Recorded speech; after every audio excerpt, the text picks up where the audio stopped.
الحمدللہ رب العالمین والصلاة والسلام علی سیدنا محمد وآلہ واصحابہ اجمعین اما بعد۔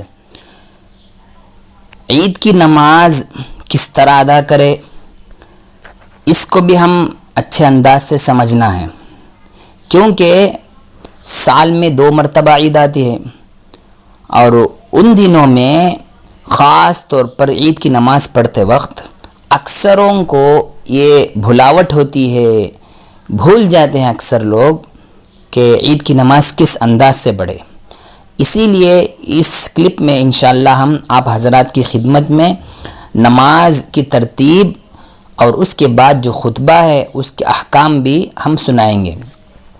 چنانچہ سب سے پہلے ہم یہ کرنا ہے کہ نیت کرے، کیا نماز ہے اس کی نیت کرے۔ اب نیت میں بھی سمجھنے کی ہے کہ زبان سے کہنا افضل ہے اور دل میں ارادہ کرتے ہوئے زبان سے کہنا بہتر ہے، سب سے افضل ہے۔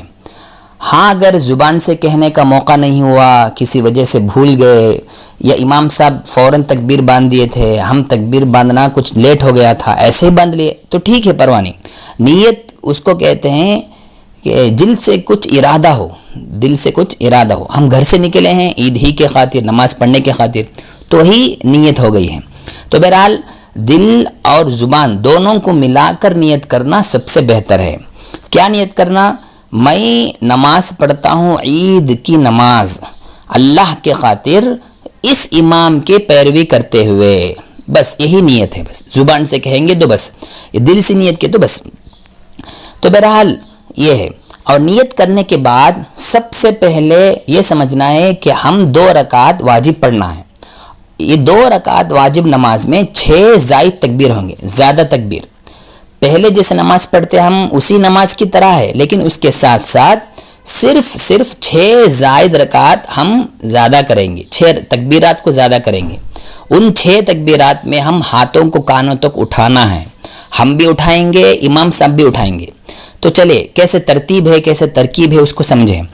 سب سے پہلے امام صاحب اللہ اکبر بول کر ہاتھ کانوں تک اٹھا کر باندھ لیں گے، ہم بھی انہی کی طرح کانوں تک اٹھا کر ہاتھ باندھ لینا چاہیے، اور اس کے بعد ثنا پڑھنا ہے، سبحانک اللہم و بحمدک و تبارک اسمک و تعالی جدک و لا الہ غیرک۔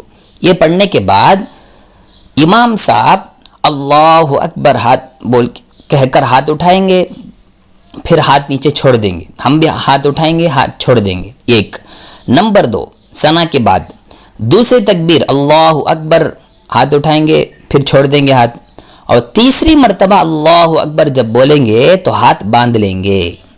یعنی ثنا کے بعد تیسری تکبیر میں ثنا کو ملا کر 4 تکبیر ہوئے، چوتھے تکبیر میں ثنا کے ساتھ ملا کر چوتھے تکبیر میں امام صاحب ہاتھ باندھ لیں گے ناف کے نیچے، تو ہم بھی انہی کی طرح ہاتھ کانوں تک اٹھا کر باندھ لینا چاہیے۔ یہی اسی طرح اس کے بعد سورہ فاتحہ پڑھیں گے، کوئی سورہ ملائیں گے، اور اس کے بعد رکوع سجدہ سب ترتیب جیسی پہلی ہو صحیح۔ یہ ہوئی پہلی رکعت۔ اب دوسری رکعت، یعنی امام صاحب دوسری رکعت میں کھڑے ہونے کے بعد سورہ فاتحہ پڑھیں گے جیسے معمولی نماز ہے، اور اس کے ساتھ کوئی سورہ ملائیں گے، اور رکوع جانے سے پہلے 3 زائد تکبیرات کہیں گے، اور چوتھی تکبیر میں رکوع میں جائیں گے۔ اور کیسے؟ سورہ سب ختم ہونے کے بعد امام صاحب اللہ اکبر ہاتھ اٹھائیں گے کانوں تک اور چھوڑ دیں گے، ہم بھی انہی کی طرح ہاتھوں کو کانوں تک اٹھانا ہے، چھوڑ دینا ہے۔ پھر دوسری مرتبہ بھی اسی طرح، اور تیسری مرتبہ بھی اللہ اکبر ہاتھ اٹھا کر کانوں تک اٹھا کر چھوڑ دینا چاہیے۔ یہ 3 مرتبہ ہو گیا۔ چوتھی مرتبہ اللہ اکبر امام صاحب ہاتھ کو اٹھائے بغیر سیدھے رکوع میں چلے جائیں گے، ہم بھی چوتھے تکبیر میں امام صاحب کے ساتھ رکوع میں چلے جانا چاہیے۔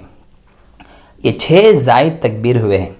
اس کے بعد معمولی نماز ہے، جیسے معمولی نماز پڑھتے ہیں اسی طرح پڑھ لینا۔ یہاں ایک بات سمجھنا ہے، یہ جو عموماً عیدگاہوں میں ایسا نہیں ہوتا ہے، عید کی نماز پڑھنے کے بعد فوراً ایک مرتبہ اللہ اکبر لا الہ الا اللہ واللہ اکبر وللہ الحمد، یہ تکبیر تشریق ایک مرتبہ پڑھنا، یہ بھی واجب ہے۔ کتب فقہ میں اس عید نماز کے بعد بھی ایک مرتبہ پڑھنا واجب قرار دیا گیا ہے، اس لیے اس کا بھی اہتمام کرنا چاہیے، امام صاحب اور دوسرے دونوں بھی اہتمام کرنا چاہیے۔